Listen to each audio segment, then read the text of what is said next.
Ada tamu yang ratusan tahun nggak mau pergi dari Indonesia. Terpaksa kita harus bertempur.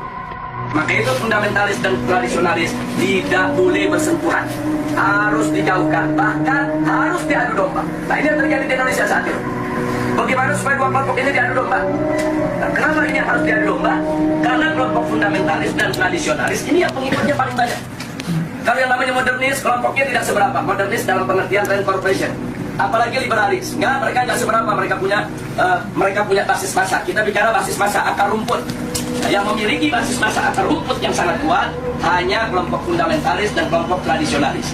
Maka itu kalau ini bersatu, ini akan menjadi satu kekuatan umat Islam yang maha dahsyat, yang bisa merontokkan kekuatan mereka, sehingga mereka akan melakukan berbagai macam upaya bagaimana dua kekuatan ini untuk tidak bersatu. Nah, itulah sebabnya aksi 212 di mata mereka ini merupakan persatuan antara fundamentalis dan tradisionalis dalam negara.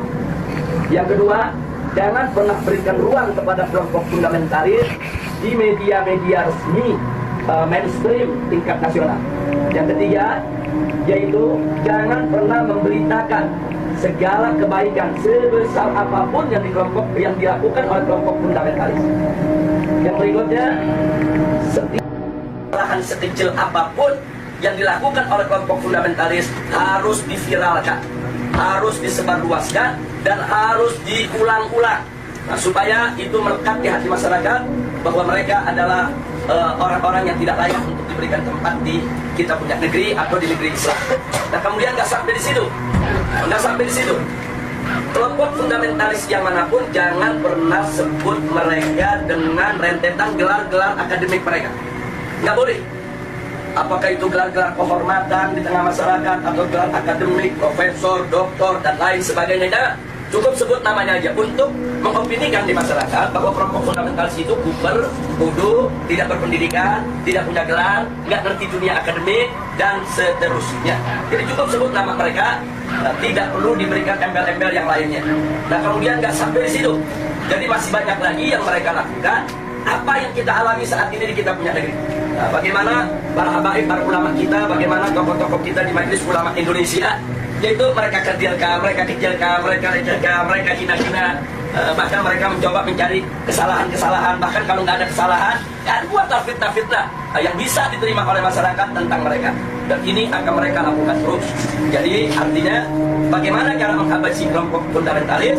Satu, kecilkan mereka. Dua, jauhkan mereka dari masyarakat. Kemudian ketiga, yaitu bidik daripada para tokohnya.